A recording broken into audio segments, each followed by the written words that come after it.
Assalamualaikum warahmatullahi wabarakatuh.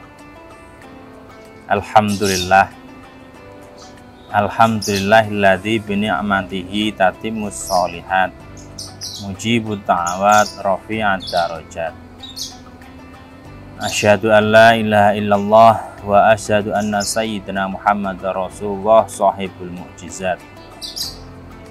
Rabbi shrah li sadri wa yassir li amri wa hlul 'uqdatam min lisani yafqahu qawli, amma ba'd. Para pemirsa yang dirahmati Allah Subhanahu wa taala, alhamdulillahirabbil alamin. Kita masih diberikan kesempatan oleh Allah Subhanahu wa taala untuk tetap senantiasa menjalankan perintah-perintahnya, yaitu salah satunya puasa Ramadan. Kedatangan bulan suci Ramadan ini kita patut bangga, karena dikatakan man faraha bidukhuli Ramadan.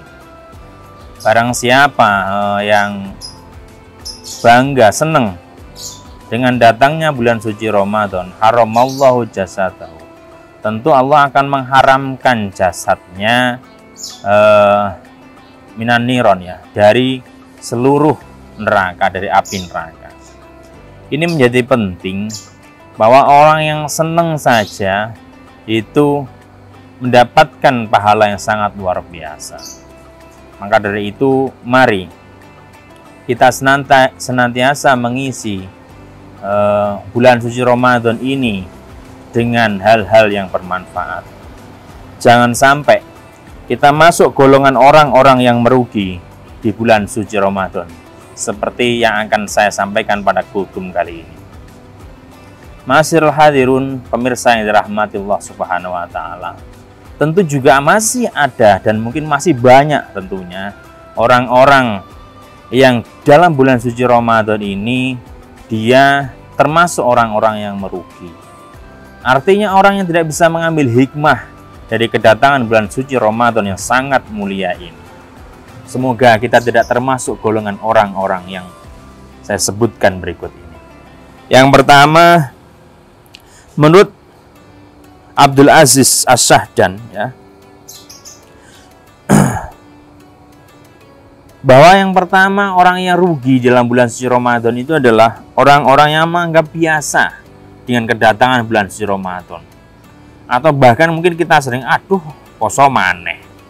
Itu juga sering sekali kita dengar di kalangan kita, ya, umat Islam, tuh poso maneh. Itu menunjukkan bahwasanya kita seperti seakan-akan mendapatkan beban berat.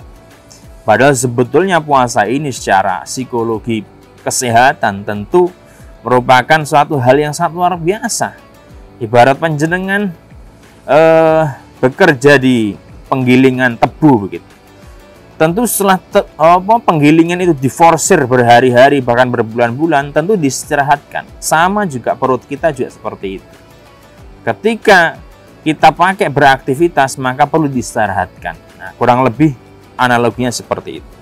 Sehingga ketika kita berpuasa tentu kita harus berhusnudzon bahwa puasa itu sumutasihu, katanya Kanjeng Nabi. Kalau kamu berpuasa ya kamu sehat. Sehingga jangan sampai keluar lagi perkataan, aduh poso mana, aduh datang puasa lagi. Seharusnya kita malah bergembira karena kita masih bisa menemui bulan yang sangat agung, bulan penuh ampunan di mana seluruh doa diterima. Maka dari itu kita harus senang, kita harus bahagia dengan datangnya bulan suci Ramadan. Jangan sampai jadi orang yang pertama ini. Kemudian yang kedua, kita juga sering melihat fenomena orang yang tiba-tiba alim, ya. Orang yang tiba-tiba merasa dirinya paling sunnah sendiri ketika di bulan suci Ramadan. Ini juga termasuk orang-orang yang rugi. Karena apa? Karena dia berbuat baik, dia berubah seakan-akan baik, itu hanya ketika di bulan suci Ramadan. Dan ini sangat disayangkan sekali. Kemudian setelah Ramadan, kita sama saja seperti dahulu kala atau sebelum Ramadan. Ini kalau dianalogikan seperti puasanya ular ini. Ular itu nlungsungi, setelah nlungsungi itu ganti kulit, ya. Setelah ganti kulit, ya sama saja, tetap menjadi ular lagi, tidak berubah menjadi sesuatu yang lebih bagus lagi. Beda dengan kita, kalau kita lihat puasanya ulat ya, ulat dengan ular ya. Kalau ulat dia puasa kemudian dia menjadi kepompong, setelah kepompong ya, ulat yang awalnya menjijikkan itu ketika menjadi kepompong terus kemudian puasa lagi sampai dia bisa menjadi kupu-kupu yang indah, bahkan semua mata ingin melihatnya. Seharusnya kita mencontoh itu tadi, jangan sampai menjadi orang-orang yang merugi sehingga kita sama dengan puasanya ular. Terus yang selanjutnya ya, kita ya di bulan suci Ramadan ini hanya sebatas menahan lapar dan dahaga. Artinya apa? Bahwasanya kita selain berpuasa secara syar'i ya tentu menahan lapar, haus ya, dan dahaga. Tetapi ada yang lebih lagi yang perlu kita jaga, yaitu apa? Jaga lisan. Lisan kita jaga, perbuatan kita jaga. Terus kemudian apapun hal-hal yang kira-kira bisa mengarah ke negatif maka harus kita jaga. Karena apa? Begini, ma'asyiral hadirun, pemirsa yang dirahmati Allah Subhanahu wa taala. Tadhu'atul hasanat kama tadhu'ul sayiat. Sebuah makalah mengatakan bahwasanya ketika berbuat baik itu dilipat gandakan, ya, maka perbuatan yang tidak baik pun juga akan dilipat gandakan ketika di bulan suci Ramadan. Ya.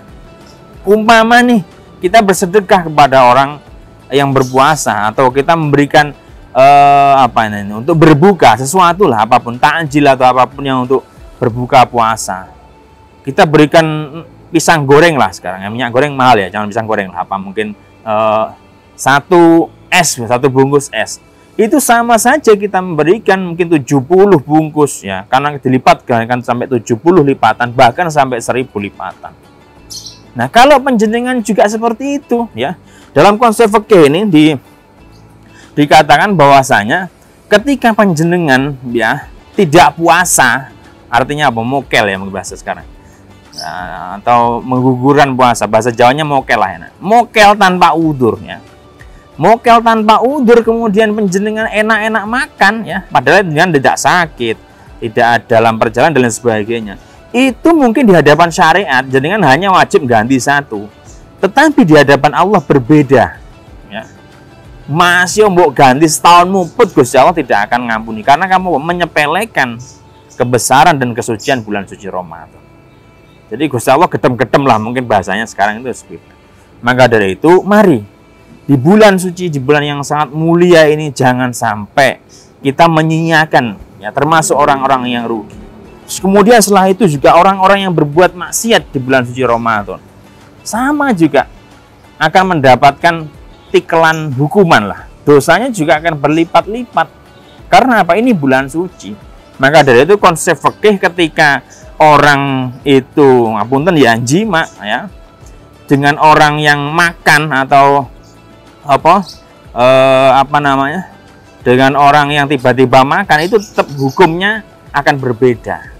Ini karena apa? Karena itu tadi bahwasanya bulan suci ini adalah bulan yang mulia. Kedatangannya pun patut kita berbahagia. Sehingga apa? Kita bisa mengisinya dengan hal-hal yang positif, mengisinya dengan hal-hal yang bersifat bernilai ibadah. Bahkan ketika kita tidur pun beribadah. Tidur kita beribadah. Apalagi kita bisa bekerja seperti sekarang ini ya. Kita masih bisa melakukan aktivitas seperti biasanya, itu panjenengan akan mendapatkan double pahala dan tidak akan digolongkan oleh termasuk orang-orang yang rugi di dalam bulan suci Ramadan. Saya pikir cukup sekian yang bisa saya sampaikan. Semoga ada manfaat dan barokahnya. Mari kita senantiasa menjaga amal ibadah kita supaya diterima Allah Subhanahu wa taala dan semua doa yang kita inginkan itu dijabah Allah Subhanahu wa taala. Dari saya wallahu alam ya, mohon maaf apabila ada kesalahan. Ihdinas siratal mustaqim. Wassalamualaikum warahmatullahi wabarakatuh.